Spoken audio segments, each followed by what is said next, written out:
आने की फुल तैयारी में थी। रिया गौतम के साथ क्वालिटी टाइम बिताने की फुल तैयारी में थी। वो एक अलग ही हॉट अवतार में नजर आ रही थी। उसने साड़ी की जगह शॉर्ट डेनिम्स पर जानबूझकर गौतम की शर्ट पहन ली थी और ऊपर से गले में गौतम की ही टाई डाली थी।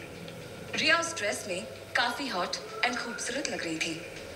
गौतम रिया को एक नजर देखते ही समझ गया था कि इस समय रिया के मन में क्या चल रहा है। दूर खड़ी रिया ठीक गौतम की आंखों में देखती हुई उंगली से इशारा करके उसे अपने पास बुलाते हुए कहती है, पूरा दिन तुम्हारे लिए व्रत रखकर मैं काफी थक चुकी हूँ। अब मेरी पूरी बॉडी में दर्द हो रहा है। गौतम रिया से नजर बचाते हुए बेड पर जाकर लेट जाता है। उसके इस एक्ट से रिया बहुत इंसल्टिंग फील करती है। वो गुस्से में बेड पर बैठते हुए कहती है, आज की रात इतनी खास है और तुम मुझे इग्नोर कर रहे हो।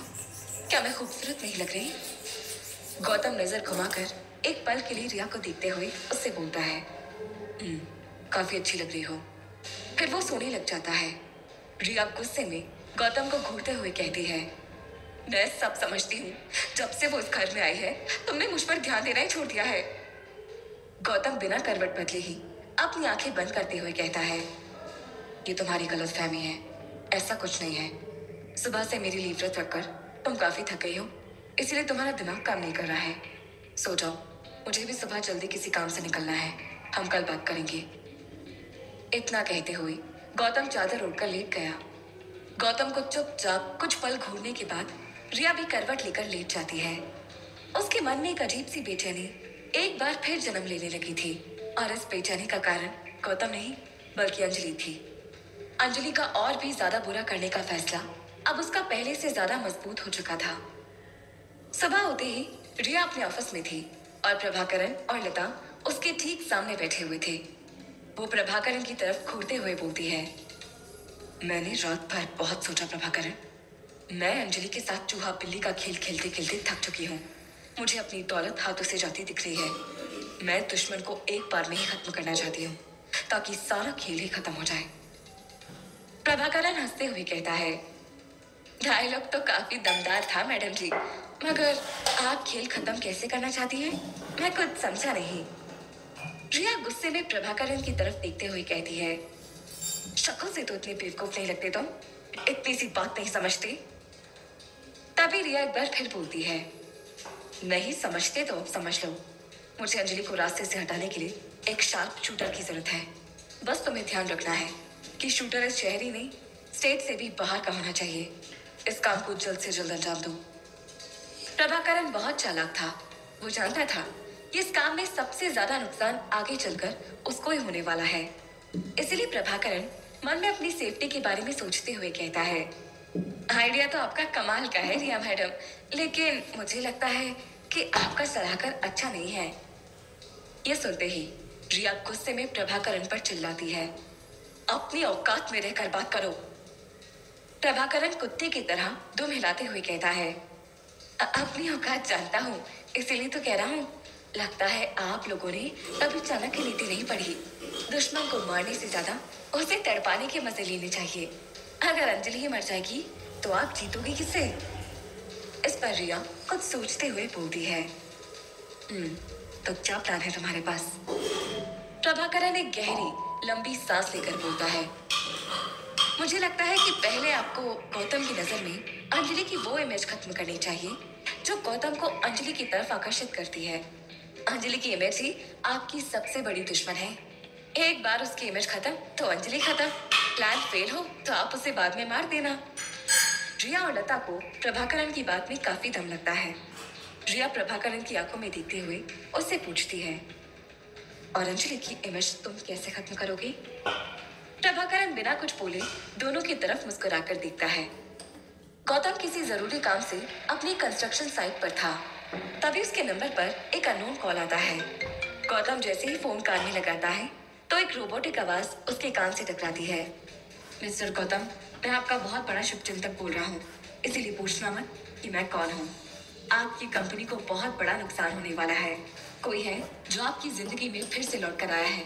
उसका मकसद सिर्फ आपको बर्बाद करना है। फोन कट चुका था और गौतम हेलो हेलो करते रह गया था। गौतम काम में इतना बिजी था कि वो इसे एक फेक कॉल समझकर इग्नोर कर देता है, क्योंकि कंस्ट्रक्शन के बिजनेस में अक्सर ऐसी फेक कॉल आती रहती है।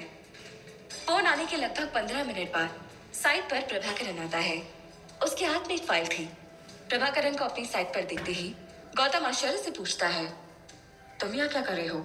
रिया ने तुम्हें नौकरी से निकाल दिया क्या? प्रभाकरन हंसते हुए कहता है, रिया मैम मुझे नौकरी से क्यों निकालेंगी? अब मैं गुलामी उनकी करूं या आपकी? असली मालिक तो आप ही हैं मेरे। गौतम उसे घूरते हुए कहता है, बकवास बंद करो और काम बताओ, क्यों आए हो यहाँ? प्रभाकरन उसके सामने एक फाइल खोलकर रख देता है और बोलता है, आपके साइन चाहिए थे बस।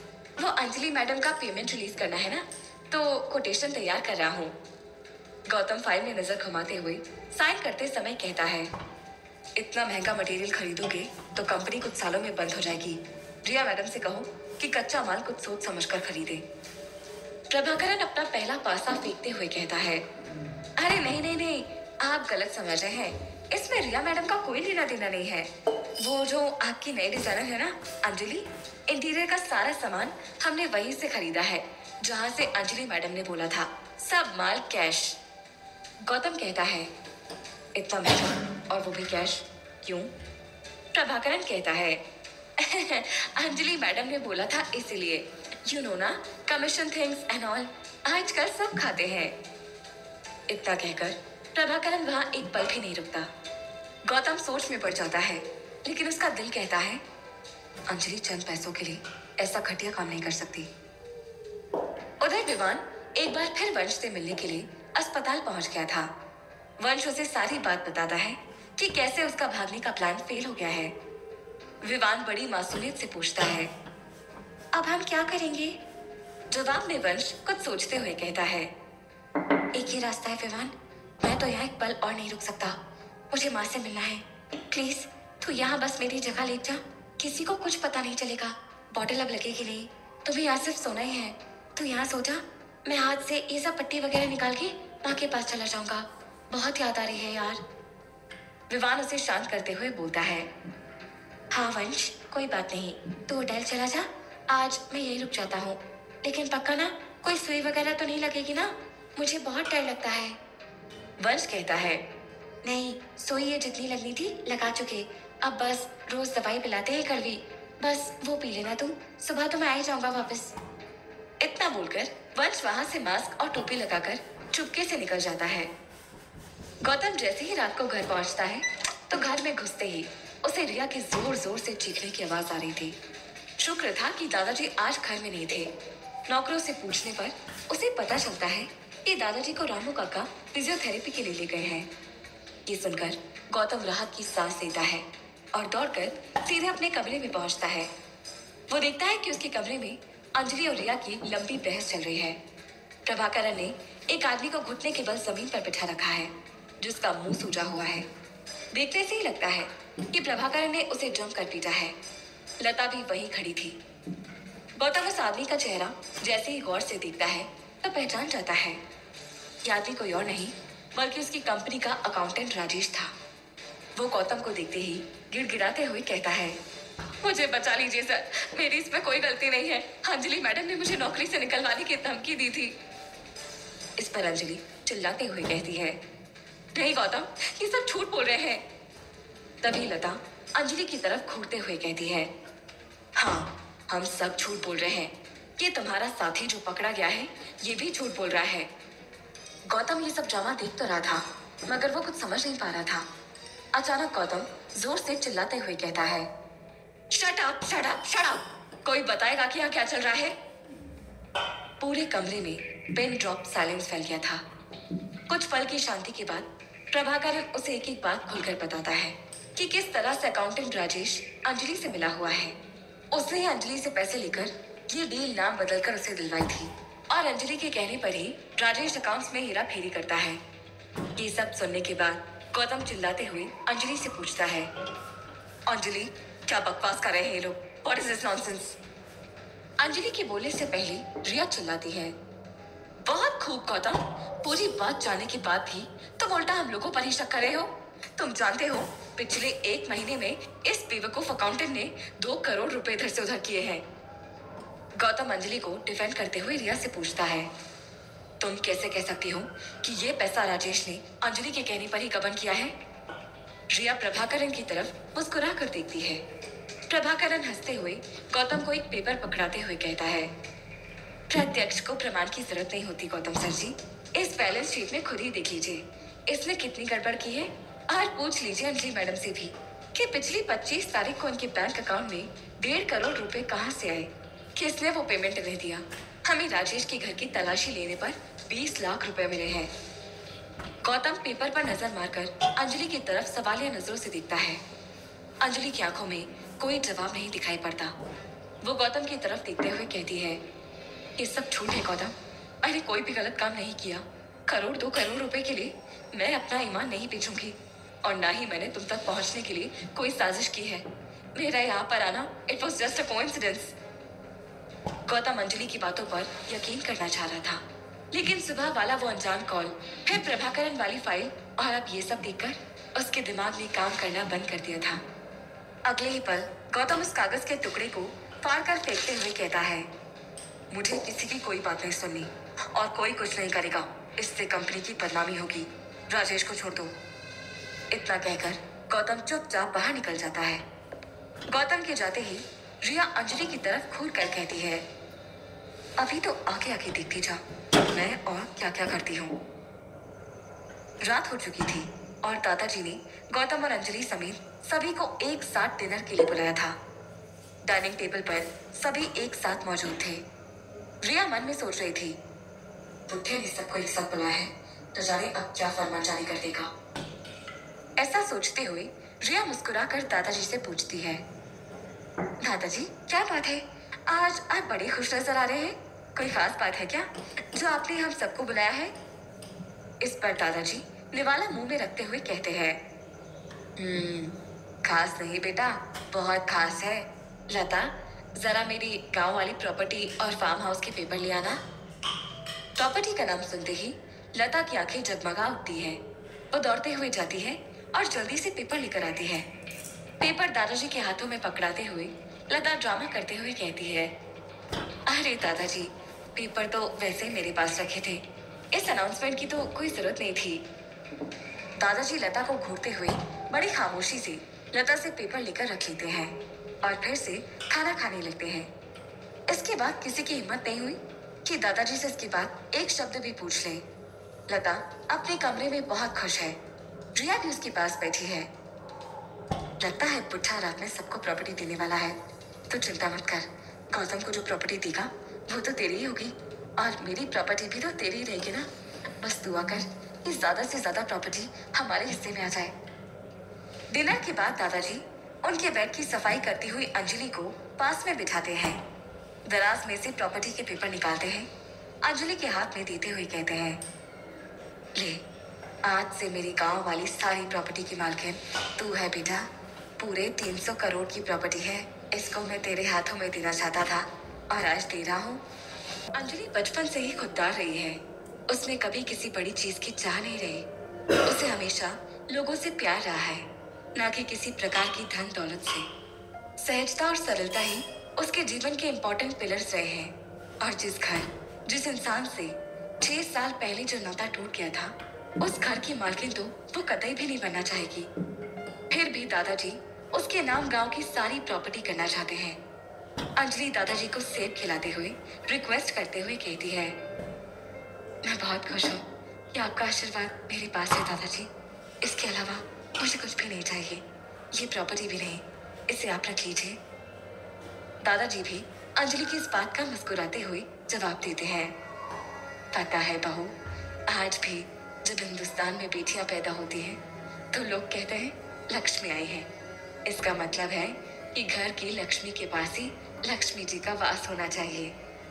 दादाजी अंजलि को पूरी तरह से कन्विंस करने में लगे हैं, लेकिन अंजलि के मन में ये बात बहुत क्लियर है कि वो ये प्रॉपर्टी नहीं लेगी। दादाजी फिर कहते हैं, मैं तुम्हारा दादा हूँ, मैं जो चाहे तुम्हें दे सकता हूँ, तुम मना नहीं कर सकती। दादाजी ठहाके मार के हंसते हैं। अंजलि थोड़ी सोच में पड़ जाती है, फिर बोलती है, मुझसे कहीं ज्यादा हक माँ का बनता है, पहले वो बहू बनकर आई थी इस घर में। दादाजी बीच में ही बोल पड़ते हैं। बस बहू, मैं ठहरा बूढ़ा आदमी, ज्यादा बातों में तुमसे जीत तो पाऊंगा नहीं, और मुझे जो करना था वो मैंने कर दिया। ये लो पेपर। अंजलि जो थोड़ी दूर पर बैठी है, वो आगे आकर प्रॉपर्टी के पेपर लेने की हिम्मत नहीं रखती। अंजलि को आगे ना आता देख दादाजी बोलते हैं, बहुत जिद्दी होती जा रही हो तुम बहू। वो अपनी जगह से उठते हैं, उनके हाथ में पेपर है। वो थोड़ा लड़खड़ाते हैं। अंजलि आगे आकर उन्हें संभालती है। पेपर नीचे गिर जाते हैं। अंजलि पहले दादाजी को बेड पर बिठाती है, नीचे गिरे पेपर को उठाती है और कहती है, अभी आप आराम करो, अभी आप हो हमारे साथ। और कहते हैं, जब तक बुजुर्ग है तब तक सब उनका ही है। इतना बोलते हुए अंजलि पेपर को दादाजी के पिलो के पास रख देती है। वो अंजलि को आशीर्वाद देते हुए कहते हैं, ये घर भाग्यशाली है कि तुम इसकी बहू हो। तभी अंजलि की नजर फोन पर पड़ती है। फोन में स्वास्तिका के 4 मिस्ड कॉल है और फिर से कॉल आ रही है। वो तुरंत फोन पिक करती है। हाँ स्वास्तिका, क्या हुआ? स्वास्तिका थोड़ी घबराई हुई लग रही है और हाँफ भी रही है। वंश अपने रूम में 4-5 घंटे से नहीं है, हर जगह देख लिया लेकिन मिल नहीं रहा है। ये सुनते ही मानो अंजलि के शरीर में करंट दौड़ पड़ता है। अंजलि पूछती है, मतलब कैसे? तुम सब कहाँ थे? प्लीज फाइनल, मैं फौरन आ रही हूँ। न जाने क्या क्या परीक्षाएं अंजलि के लिए नियति ने लिख रखी है। अभी कैसे भी पहले उसे यहाँ से निकलना होगा। वो दादाजी को बोलती है, माँ की तबीयत थोड़ी बिगड़ गई है, मैं उन्हें डॉक्टर को दिखा के आती हूँ दादाजी। दादाजी भी टीवी ऑन करके बैठ जाते हैं। ठीक है बहू, तुम आराम से जाओ। अंजलि दादाजी को एक दवाई पानी के साथ देती है और तुरंत वहां से निकलती है। वंश के गायब होने की खबर अंजलि को बहुत टेंशन में डाल चुकी है। उसके मन में कई सारे बुरे ख्याल भी आ रहे हैं। वो गाड़ी में बैठी हुई है और घड़ी घड़ी स्वास्तिका को फोन लगा रही है। वंश का कुछ पता चला क्या? स्वास्तिका के पास भी कोई जवाब न था। बस कब से ढूंढ ही रहे हैं। अंजलि होटल पहुंचती है और बहुत ही स्पीड में भागकर स्वास्तिका के पास पहुंचती है और कहती है, एक 6 साल के बच्चे की केयर तुम सब नहीं कर पाए? स्वास्तिका उसे थोड़ा शांत रहने को कहती है। हम सभी परेशान हैं, ढूंढ रहे हैं उसे अंजलि, मिल जाएगा वंश, डोंट वरी। अंजलि को अभी कोई कंट्रोल नहीं कर पाता। वो रोते रोते कहती है, मेरी गलती है कि इस शहर में मैं वापस आ गई। ये शहर मुझे कभी चैन से नहीं जीने देगा। तब तक मैनेजर वहां जाता है। अंजलि उससे पूछती है, वंश कहाँ है, मिला क्या? मैनेजर थोड़ा सॉरी फील कर रहा है। मैं 2 घंटे के लिए बाहर क्या गया, उतने में ही वंश बाबा कहीं निकल गए। मेरा सारा स्टाफ उसे ढूंढने में लगा हुआ है। मैनेजर की कही जाने वाली बात सुनकर अंजलि और गुस्सा हो जाती है। वो बोल पड़ती है, बहुत ही इररिस्पॉन्सिबल काम किया है आप और आपके लोगों ने।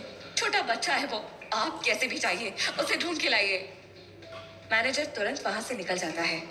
उसके चेहरे पर उम्मीद की लकीरें हैं। इधर अंजलि की घबराहट बढ़ती ही जा रही है। वो स्वास्तिका से कहती है, मुझे बहुत डर लग रहा है स्वास्तिका, वंश पता नहीं कहाँ होगा, क्या कर रहा होगा। इस शहर में उसकी दुश्मन भी है कुछ, उसने कुछ खाया होगा या नहीं।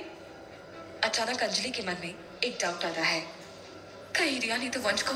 स्वास्तिका तू एक काम कर, जल्दी से रिया को फोन करके उसका लोकेशन ले। स्वास्तिका तुरंत ही टेबल पर रखा हुआ अपना फोन उठाती है और प्रभाकरन को फोन लगाती है। पूरी रेंज आती है लेकिन उसका फोन नहीं उठता। अंजलि की फिक्र और बढ़ती जाती है क्योंकि उसे एहसास है कि रिया क्या क्या कर सकती है। अंजलि स्वास्तिका को होटल में ही वंश को ढूंढने को कहती है। मुझे अभी कैसे भी रिया का पता लगाना होगा। स्वास्तिका तू होटल के आसपास भी ढूंढ। स्वास्तिका अंजलि को समझाती है। वो अंजलि को गले लगाती है और कहती है, तो टेंशन न ले, हम दोनों मिलकर ढूंढ लेंगे वंश को। तू कैसे भी करके बस रिया का पता लगा, बस वंश को उसने कुछ ना किया हो। अंजलि इस समय एक अलग तरह की मनोस्थिति में है। हर एक मिनट उस पर भारी पड़ रहा है। होटल की पार्किंग एरिया में जाती हुई अंजलि गौतम को फोन करती है। हाय गौतम, कहाँ हो? गौतम कहता है, बस ऑफिस से घर जा रहा हूँ।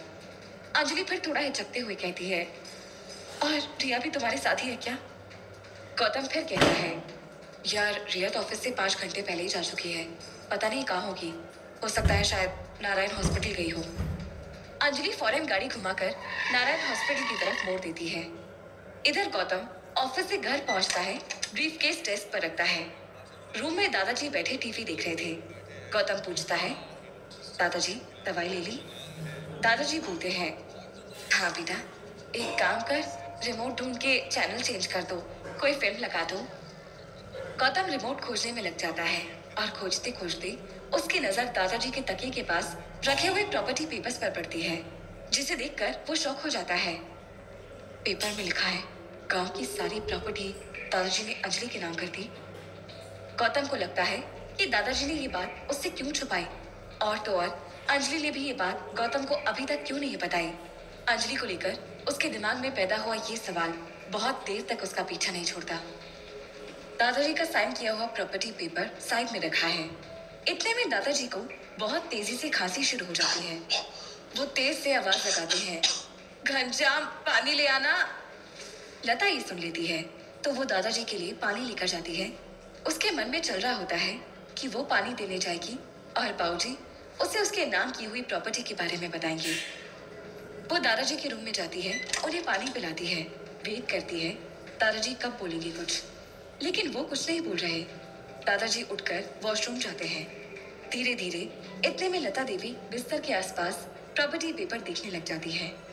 पेपर को देख वो बहुत खुश होती है, लेकिन जैसे ही प्रॉपर्टी पूरी पड़ती है उसके दिमाग की सारी नसें जैसे फटने लगती है। उसके मुंह से निकल पड़ता है, हाय हम तो लुट गए रे। ये बोलते हुए, दुख मनाते हुए वो प्रॉपर्टी पेपर अपने साथ अपनी कमरे में ले जाती है। इधर अंजलि तेजी से ड्राइव करते हुए नारायण हॉस्पिटल पहुंचती है। वो स्वास्तिका से फोन करके पूछती है, मिला क्या कहीं? स्वास्तिका नहीं में जवाब देती है, लेकिन फिर पूछती है, अंजलि तुम्हें सच में लगता है कि रिया वंश को कुछ? अंजलि कहती है, स्वास्तिका तुम उसे नहीं जानती हो, वो सीक्रेटली कुछ ना कुछ प्लान करती रहती है। उससे अगर एक बार के लिए भी कहीं ये पता लग गया होगा कि वंश मेरा बच्चा है तो फिर उसका बुरा करने में वो बिल्कुल नहीं सोचेगी। स्वास्तिका फिर कहती है, अंजलि तुम्हें याद है वंश हमेशा नारायण हॉस्पिटल के नीचे की भेल खाता है, तुम वहां भी पूछना, शायद वहां चला गया हो। अंजलि अफसोस करते हुए कहती है, भेल वाले से पूछ लिया मैंने, फोटो दिखाते हुए पूछा पर वो बोला नहीं आया। अंजलि की आंखों से आंसू आने लग जाते हैं। उसके पास हॉस्पिटल क्लीनिंग करता बंदा उसकी ये सारी बातें सुन रहा था।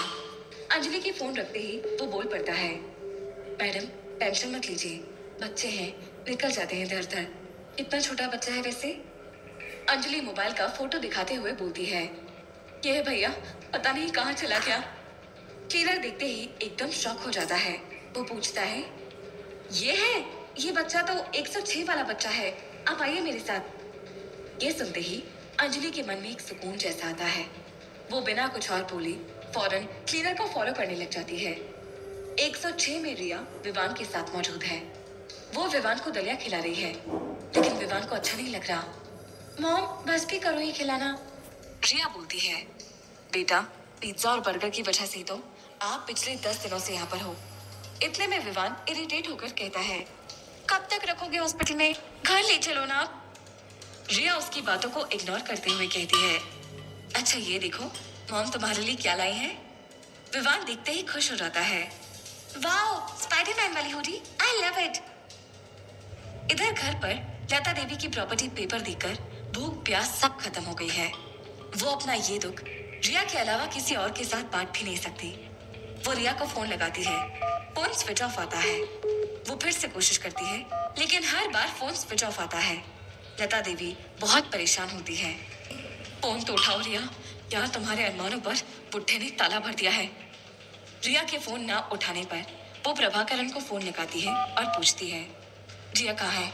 यहाँ इतना बड़ा कांड हो गया है और वो पता नहीं कहाँ मस्त है, फोन ही नहीं उठा रही। प्रभाकरण को आभास हो जाता है कि कोई बड़ी बात हो गई है। मैडम बात क्या है, आप मुझे बताओ, मैं कैसे भी उन तक मैसेज पहुंचाता हूँ। लता देवी को वैसे ही कुछ नहीं सूझ रहा है कि क्या क्या बताए। दादाजी के एक साइन ने कैसे सब तबाह कर दिया है। वो प्रभाकरण को कहती है, बस उसे इतना बता दो कि घर पर दादाजी ने बम फोड़ दिया है प्रॉपर्टी को लेकर, और हाँ वो शायद अस्पताल की तरफ गई होगी, वहां जाकर चेक करो। प्रभाकरण को पता चल गया है कि ये रिया के जानने के लिए कितनी जरूरी बात है। वो हॉस्पिटल की तरफ निकलता है। यह अंजलि की खोज जैसे समाप्त होने वाली है, उसके फोन पर स्वास्तिका का फोन आ रहा है, लेकिन उसे अभी फोन की कोई सुध नहीं है। वो कैसे भी वंश को सही सलामत देखना चाहती है। उधर प्रभाकरन भी हॉस्पिटल पहुंच जाता है और इधर अंजलि क्लीनर के साथ 4th फ्लोर पर आ जाती है।